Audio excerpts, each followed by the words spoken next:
Striking workers have downed tools across the nation as the Nigeria Labour Congress and Trade Union Congress begin their industrial action over the hike in electricity tariff and a lack of consensus on a new minimum wage. While the National Assembly had stepped in at the last minute to avoid the industrial action declared on Friday, the discussions ended in stalemate, leading to the commencement of the strike. In compliance with the order, some workers in several parts of the country were shut out of their offices. From the Federal Capital Territory, Abuja, Abuja in southeast, Borno in the northeast, down to Lagos in the southwest, the workers' actions grounded economic activities. Activities in banks and other financial institutions were also disrupted as the staff were not allowed to get into their offices by the labor union officials.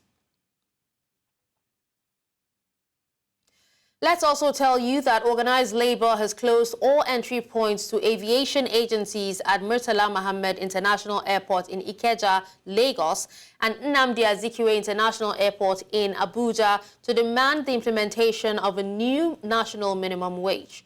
This action has led to significant disruptions in flight operations as the nation's busiest airports, leaving passengers stranded at the entrances. The disruption comes just 24 hours after aviation unions directed their members to withdraw services across airports in Nigeria. All right, right now we will be reconnecting with our correspondent, Emmanuel Bagudu, who is in Abuja, to give us an update of the strike in the Federal Capital Territory, and also Austin Azu in Delta State. Hello, Austin. Hello, Emmanuel, if you can hear me. Yeah, I can hear you, Dasha. How are you doing? Good afternoon. All right, fine, thank you. All right, let me begin with Emmanuel. So go ahead and give us an update from the last time we spoke. What's the toll of the strike on workers, especially emotionally, you know, and also especially those with families to support? Here in Abuja, the labor has intensified the enforcement.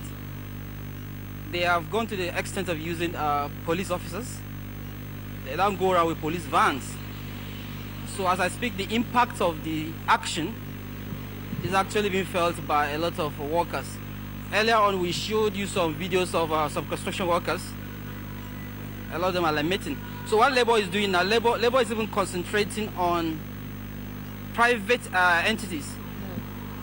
Because they feel, okay, the government organizations, the government agencies will always comply. So the private organizations, the entire banks around Harpad Macaulay Way, just close to the Labour House, all of them are shut down. And that left a lot of people who are actually depending on daily wages to really be affected. And I think that's what Labour wants, because they actually want the federal government to feel the impact of this strike. All right, let's move to Austin. Austin, we didn't get an opportunity to speak to you earlier, but go ahead and tell us where in Delta State are you, and give us an update of the strike happening. Yes, currently I'm in Asaba, Delta State capital, where economic activities have been paralyzed by the TUC and NLC. Earlier this morning, the TUC and NLC officials went around the state capital to enforce the compliance. They shut down government offices, commercial banks, and other offices to ensure they are able to comply. Specifically, the areas they shut down includes the Federal Secretariat along the Upannam Road, the State Secretariat Complex along Bagida Road, and Stephen Keshi Stadium, where we have ongoing activities for sports, are shut down. And of course, thereafter, they went to the Federal Medical Center, FMC. They shut it down as well. They shut down the State Specialist Hospital, where patients were actually waiting for doctors to arrive. We are very more pained when I went to the Federal Medical Center and I went to the Specialist Hospital, where you see, half full of patients waiting for doctors to come and attend to them. But with this current industrial action, definitely doctors were deprived not to gain access to their offices. Most of them were chased out of their offices to ensure that they're able to comply with the labor directive. But very more concerned like what Magudu rightly said, what about those who are living, doing their normal jobs, who are not government workers, or those who believe that they can take their, their money to the banks to go and save for them? So it becomes so complicated for these people to find intense reality how they are going to cope for today. We are not talking about the aviation that has been shut down, as about airport has been shut down, and other government offices and federal government offices within the state. So it means the people who are not in the government sector will find it very difficult to comply with today. Now, coming back to the health sector now, they have been told, the patients have been told to relocate from the hospital and for them to go to private hospital. So it means that they are going to cough out another cash, another money for them to go and sustain their lives outside the government hospital.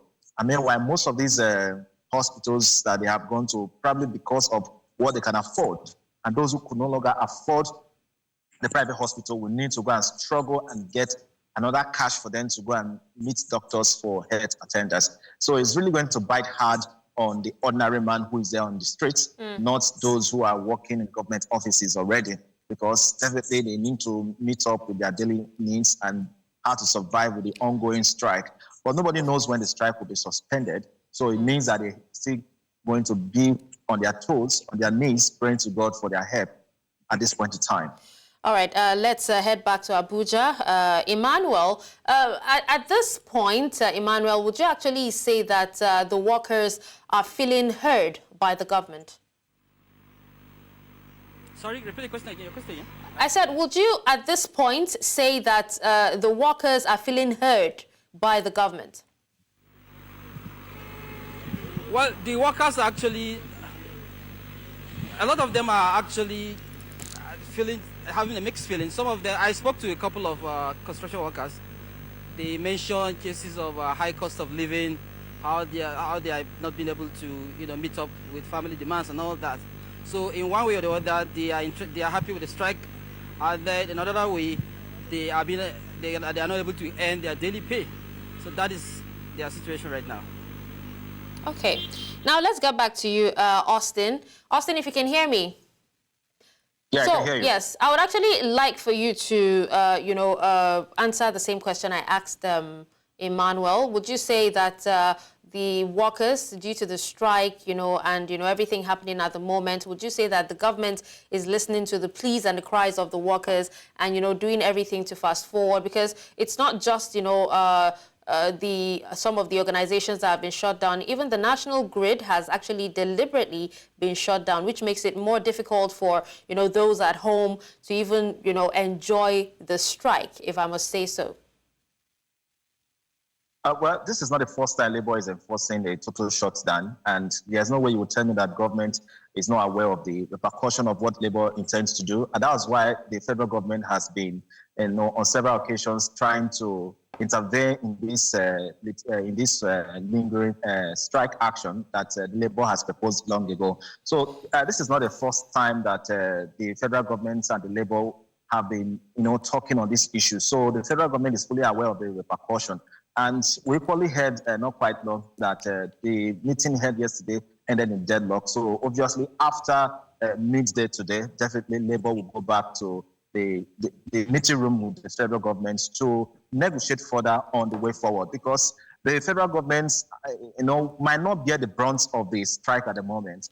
Because one, they have what they are using to sustain themselves at this point in time. But the ordinary man who is there in the street will feel the brunt of this strike because, one, they can't go to the bank, they can't go to the hospital, and what they're supposed to do, because there are some people who do menial jobs in the offices who are not government workers. They go there all right, on a daily Austin. basis. Yeah. Thank you so much, correspondents. Austin from Delta State and Emmanuel in Abuja for an update on the national strike. You're most welcome. All right, still talking about, still lining up to give us an update on the strike, but this time at the airport, we have our correspondent, Anthony Marshall, who is in Lagos, and to give us an update of the strike at the airport. Hello, can you hear me, Marshall? I can hear you loud and clear. We are still at the airport, MM2, and here it's just the same thing. The activities at the airport here just have been grounded. the airport has been picketed by the members of the NLC and TUC. I have here with me Emmanuel Jaja, who's the Deputy President of ATSAN, and ATSAN is the Air Transport Services Senior Staff Association of Nigeria. Mr. Emmanuel, can you tell us the level of compliance by your members? Yes, all our members are here, both the public and private sector. We are all here. You can see FAN is here, NCA, Nigerian Civil Aviation Authority is here, NAMA is here, AIB is here, private sectors, we have Bristol, we have Pan-Africa, mention them all over. We are all here. And what is the hope that either this strike will soon be called off, or the hope that the demands by the TUC or NLC will be met? Is there anything that gives to that fact? Well, we are affiliated to Trade Union Congress of Nigeria, TUC, and some of other members here are also affiliated with Nigerian Labour Congress. So we'll continue to be here till we get directive from our labor centers in Abuja. So at the moment, there is no signal, no information to the possibility of calling off the strike? Negative. At this moment, no information, so we'll continue.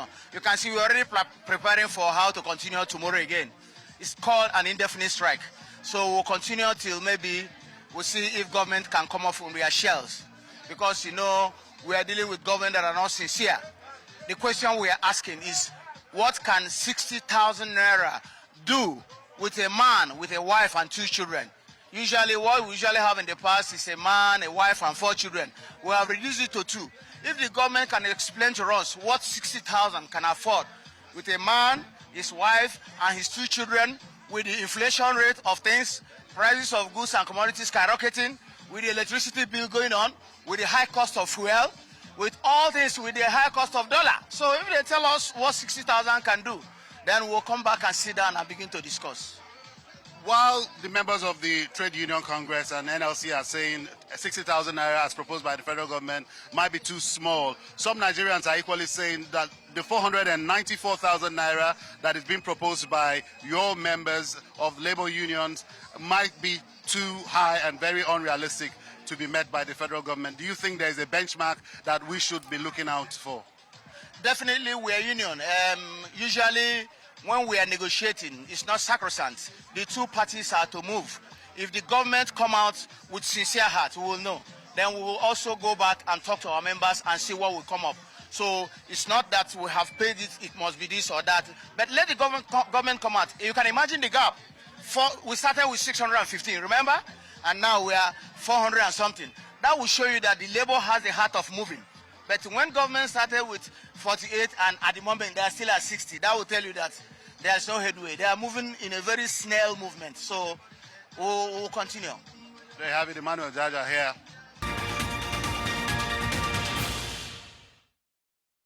Abia State workforce has embarked on an indefinite industrial action in compliance with the directive of the National Labour Union. Now, the state chairman of the Nigeria Labour Congress, Ogbonnaya Okoro, in the company of some labour leaders, were in some government establishments to enforce compliance. He said Labour will only back down after the federal government meets its demand of 400,000 naira minimum wage. Meanwhile, some residents of Umuahia have shared their opinions about the development. To do the needful. After a long protracted meeting with the organized labor, NSC and TUC, the federal government in their own self have failed to be considerate. They have failed to take the welfare of workers of Nigeria into consideration. And the joint labor force, the NSC and TUC, have directed for a total shutdown all over the nation, both federal establishments, state establishments, local government, private sector, be it in the parastatals or agency, they are all involved. I wanted to work, and the labor people are around. We couldn't enter the office. Everywhere is locked, and I asked the government to do something to improve the salary of the masses or the workers. Much, at least. I asked the federal government to do something about it. At least with the economic hardship and other things, to increase the salaries of the workers because they are really suffering. I'm so happy about what is going on right now. But we have been suffering. Like as a civil servant, there are so many expectations we have.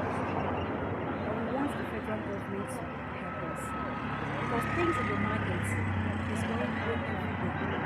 As a level 4 officer, if I should tell you that my salary is 30,000 naira, you will not believe it. I can't even buy anything for me. I have responsibilities that I need to meet every month. Coming to work every day, in a month I was spending like 20-something thousand just for transportation. They are begging the federal government to come to. The strike is a good one. But I feel that what the NLC or the amount that they are asking for is not a realistic one.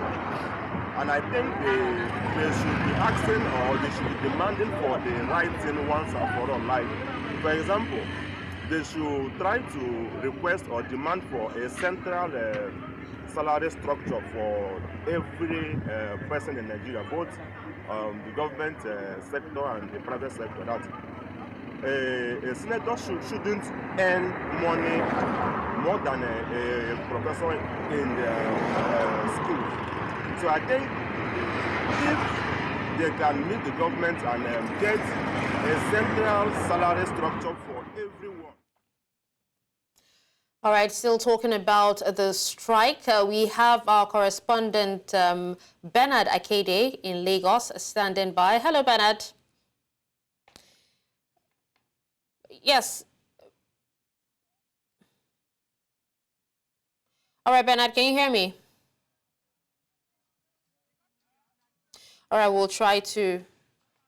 Bernard, if you can hear me, please go ahead and tell us what the situation report is like where you are at the moment in Lagos and how are the striking workers conducting themselves.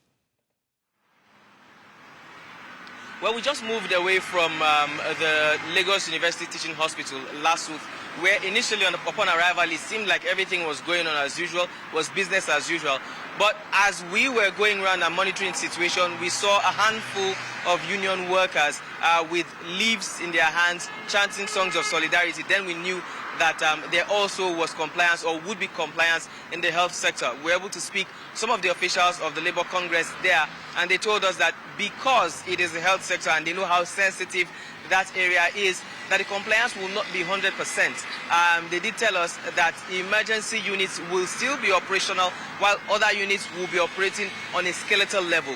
But that as the strike action eventually progresses, they would eventually affect certain parts of the health sector. But then again, they still reminded us that as far as emergency services are concerned, they would ensure that if there are any emergencies, they will handle that. Now, behind me is a fuel station, a mobile filling station. Like some other filling stations within Lagos that we have seen, we are beginning to see queues build up in some of these places.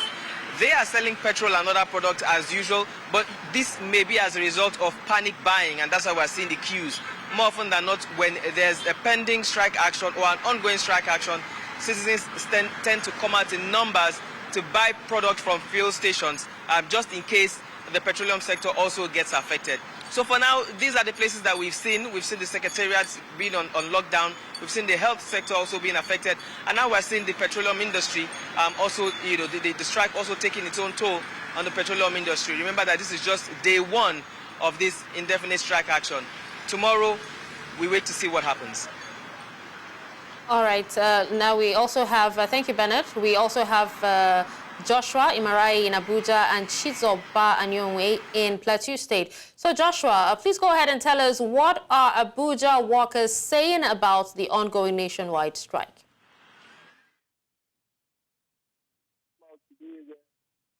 Their move, they are saying if they had known, they would have sit put in their houses. However, most of them are heading back home. And one thing we must know that is that banks are currently on a shutdown. Now, most people who are stuck in town could not access funds to go back home. Some who need to do one or two things in the bank have met a closed door, a shut door awaiting them in the banking sector. So naturally, this has degenerated into what might become a financial crisis in the coming future. All right. What about some of the hospitals? Because we also heard information, we had information that, you know, there's some students who are actually writing WAEC in some schools. Have you heard anything about that? Essential services. Information as concerning schools and hospitals, but we'll do so in the forthcoming time. All right. Well, thank you. Now, let's move on to Chizoba and Yongwe. Chizoba, if you can hear me, good afternoon. Thank you for joining us. And go ahead and give us an update of the industrial action happening in Plateau State. Tell us how workers are complying with this action. Well, thank you for having me. Here in Plateau State, in Jos in particular, the capital city, workers, especially the state government workers, are not going to work. Main gate was totally shut down and locked, you know. And then officials of the NLC and the TUC are there to make sure that no one gains entrance. And then around the city, we went around and we saw that the vehicular movement is just like the normal thing we used to see every day, irrespective of the strike, you know. And then most banks are shut down. A few of them that were not complying, after the NLC executives went around to see the level of compliance, and they were asked to shut down. Every other thing has been going on just as usual, you know. I am right here at the DP Examway at the popular Hill Station roundabout. So everybody is going about their normal businesses, but major places of work, nothing is operational. Okay, I'm just trying to understand, Chizoba. Is it also a case of, you know, workers not being sure of the strike and, you know, going to work before, you know, the offices, before finding out that the offices was, their offices were being shut down and then going back home? Or do you still have people who are hoping that the offices will open up and they would go into work at the moment? People are hanging around hoping that there will be a change. It's a sorry case for them, actually, if I may put it that way. Because as early as 8 o'clock, 8:30, we were there at the Secretariat Junction, where workers were expected to probably come and then be asked to go back home. But none of them were there except for the NLC. And so a few people were hanging around, actually. But of course, they were not allowed entrance into the premises. So up till now, I left there like 30 minutes ago, and there was still no movement as per gaining entrance. All right, thank you, Chizoba. We also have our correspondent, Marshall, who is in Lagos State, at the airport in Lagos State. Hello, Marshall. Thank you so much for reconnecting with us. Now, we actually want you to tell us, you know, how the airlines and passengers especially are actually being impacted by the shutdown, since there are no flights going out or even coming in.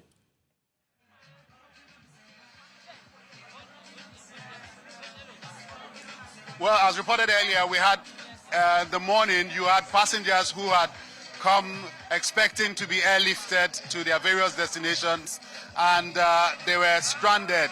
We found them locked by the gate, but right now they've all dispersed. You have people who are here, members of the Trade Union Congress and NLC and their amalgamated members, unions. And for them, it seems to be like a day off from work. It's almost like a carnival here. Yeah, they seem to be having so much fun. In the background, and a few of them dancing. I still have Mr. Emmanuel Jaja here, whom I'd like to ask, what have you got to say to passengers whose flights were cancelled and they were made to turn back this morning? Well, we have appealed to them in the morning, and we'll continue to appeal to them. We feel their pain, because some of them are going on their private businesses, but because of these circumstances. And what can I say? In Nigeria, if the government is sincere, they will not allow this to happen to their citizens, because what is happening to labor cut across every other member. And labor is the only mouthpiece of a common man on the streets. So we appeal with them, we sympathize with them, we feel their pains. and as soon as government come out with something interesting, they will fly. However, we expect that all the airlines should contact their passenger and tell them the situation of things. Mr. Emmanuel Jaja, the Attorney General had said this strike is illegal. How is your union and other unions taking it? And also, what do you have to say about the no work, no pay policy of the federal government? Well, this is, I can say, I am laughing here. When you say it's illegal, I don't know what is illegal. As a union, don't we have the right to protest? We have the right to protest. And over the time, as a Nigerian, I have seen several orders that was issued to the government and they didn't obey. I'm also a Nigerian, so I'm part and parcel of the illegality, if that is what they said. But we were informed. We have informed them what we want to do, because this negotiation did not start yesterday. It didn't start today. In fact, the last negotiation, the 6 governors that are in the tripartite meeting, none of them appear in the meeting, meaning they show no seriousness. So they want to see what will happen. So issue of legality or not legality should not come. If we go to law court, the lawyers are there to sort themselves about that. Mr. Emmanuel Jaja, thank you very much. Emmanuel Jaja is the deputy president of ATSAN, and they've made arrangement for certain logistics and welfare for their members who are complying for this strike. We've got an ambulance also waiting to take people who might be distressed, and they've also made arrangement for food and water and other soft drinks for their members here. All right, thank you so much, Marshall. Please still stay. Bernard, what do you have to say, let's say in the coming day, about this strike? Well, I just got information from somebody who came from the airport where Marshall is. Marshall is at the domestic wing of the Lagos airport, and I'm hearing some kind of rumor that they may take this to the international airport by tomorrow. And that the reason why the international airport was spared is because there already are flights in the air as at now that we speak. So it will be a bit tricky to disrupt such flight activities. But that tomorrow morning there's possibilities that the international airport will also be affected, that the road from Oshodi Bridge all the way down to the airport will be cordoned off, and that the toll gate as well to the airport will be cordoned off. That will be taking it a step higher. We do not know if WAEC examinations will be affected, although we're hearing that the West African Examination Council is saying that because the exams is not just a Nigerian exam, it's a West African exam, they'll do everything to see that activities are not disrupted. So it's looking like the Labour Union and the Trade Union Congress are intending to go every length to ensure that this industrial action would completely cripple activities of the country until their demands are met. Should this happen, like the saying goes, where the 2 elephants fight, the grass will suffer. In this case, again, like many times in the past, the grass here are the people of Nigeria, who may just be the ones suffering from this industrial action.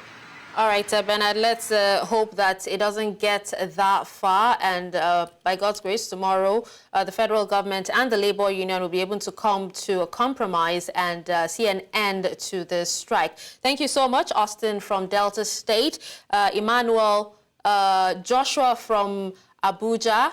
We also have Emmanuel from Abuja as well. We also have Chizoba in Plateau State, and Bernard and Marshall in Lagos State. Thank you so much for the update. All right, we'll take a quick break, and when we come back, the news continues.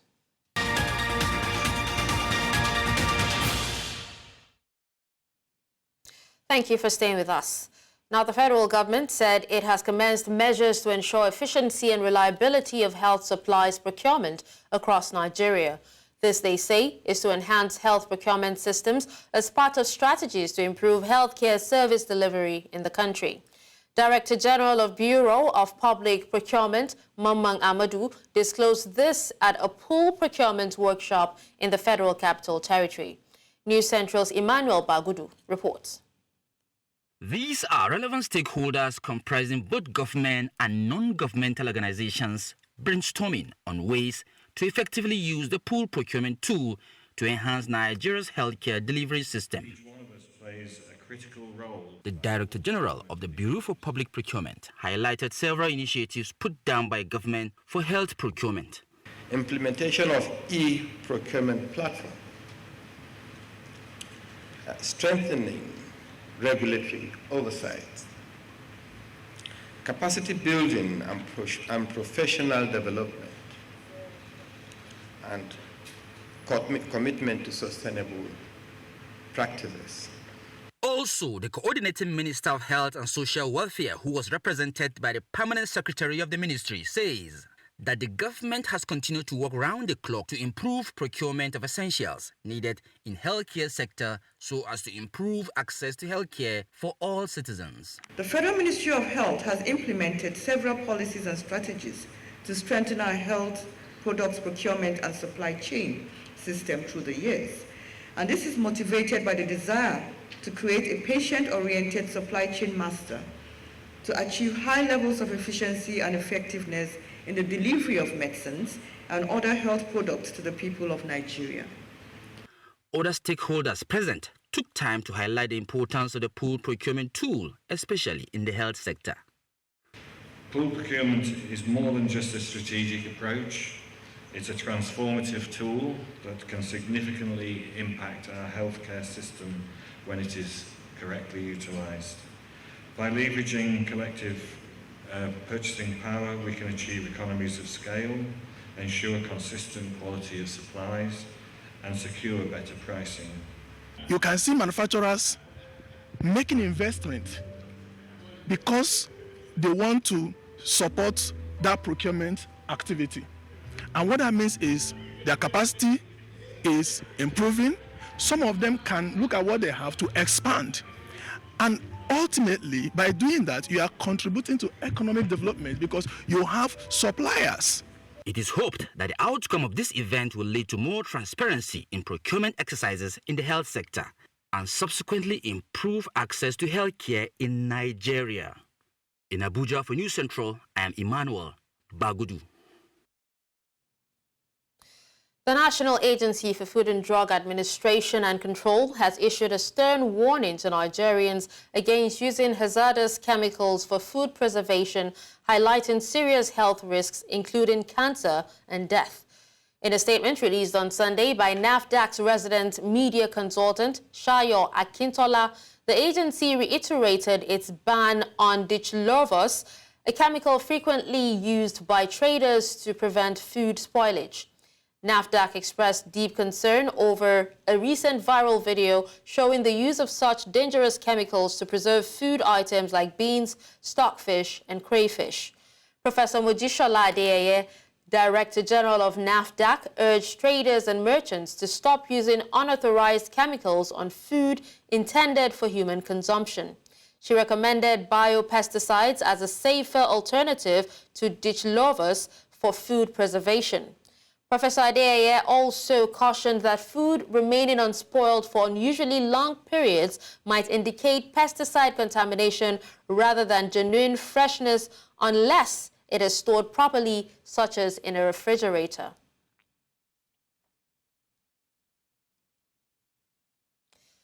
Now let's head to northeastern Burkina Faso, where thousands of displaced people have fled terrorist violence in the Sahel region to precarious shelters where their future seems hopeless. Abandoning their homes and farms as the militants swooped, thousands have run for their lives to these camps near the town of Dori, where little hope awaits them.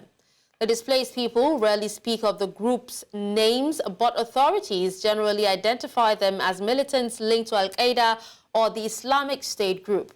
At the start of this year, 85% of schools and 69% of the health centers in the Sahel sector were closed, according to the UN Office for the Coordination of Humanitarian Affairs.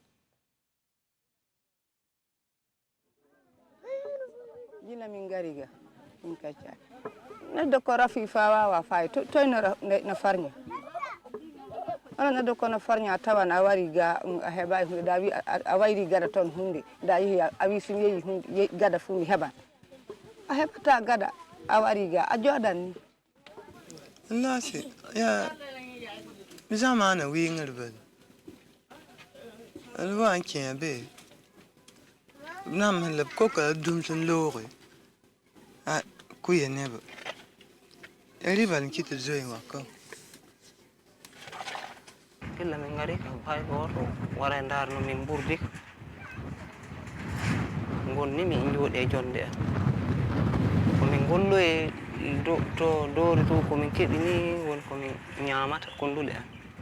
is actually a deep sense of discrimination in world solidarity.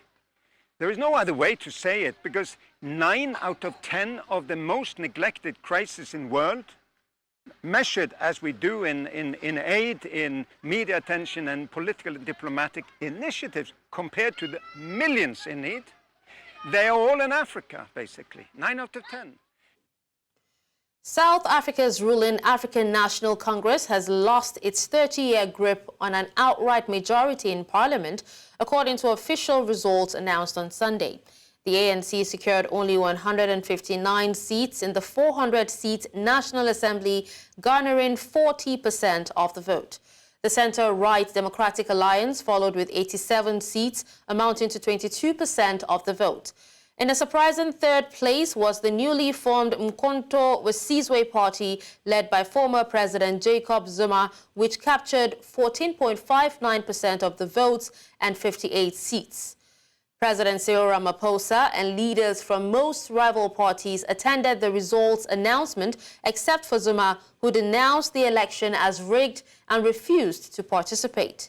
Ramaphosa acknowledged the election outcome, emphasizing the importance of respecting the electorate's decision. This election has made plain is that the people of South Africa expect their leaders to work together to meet their needs. They expect the parties for which they have voted to find common ground, to overcome their differences, to act and work together for the good of everyone. The voters have chosen not to give anybody a majority, and therefore the voters expect now their leaders to, in a mature manner, sit around tables, discuss what is possible, what is not possible, and try and find it. But it's very difficult to do a coalition with parties that don't share your values and principles. MK has campaigned for the abolition of the Constitution, the removal of the judiciary in the country.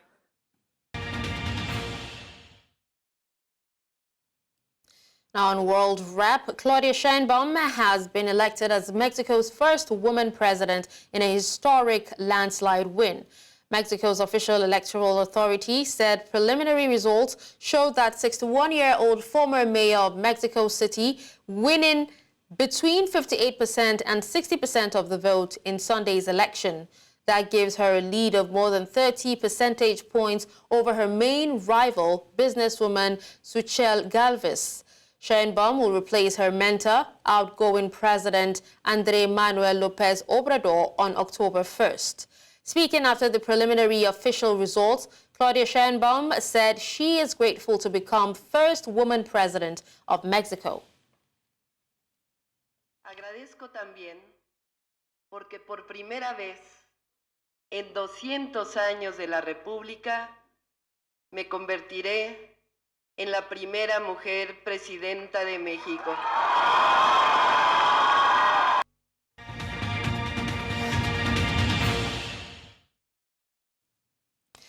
In business, the Central Bank of Nigeria has revoked the banking license of Heritage Bank PLC with immediate effect.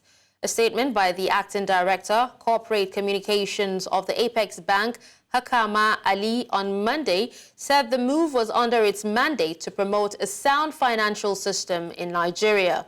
According to Ali, the board and management of the bank have not been able to improve the bank's financial performance, a situation which constitutes a threat to financial stability. Consequently, the CBN said it took action to strengthen public confidence in the banking system and ensure that the soundness of the financial system is not impaired. To this effect, the CBN has appointed the Nigeria Deposit Insurance Corporation, that's the NDIC, as the liquidator of the bank under Section 12, Subsection 2 of BOFIA 2020.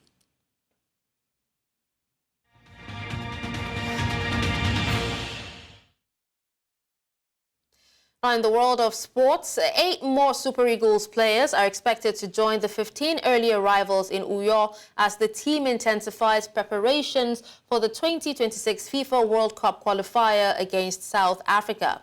Ademola Lukman, who scored 3 goals in the final to help Atalanta win their first UEFA Europa League Cup, along with Maduka Okoye, Bright Osai Samuel, Frank Onyeka, Calvin Bassi, Alex Iwobi, Shemi Ajayi, and Paul Onuachu are the 8 players set to join their teammates starting today, Monday.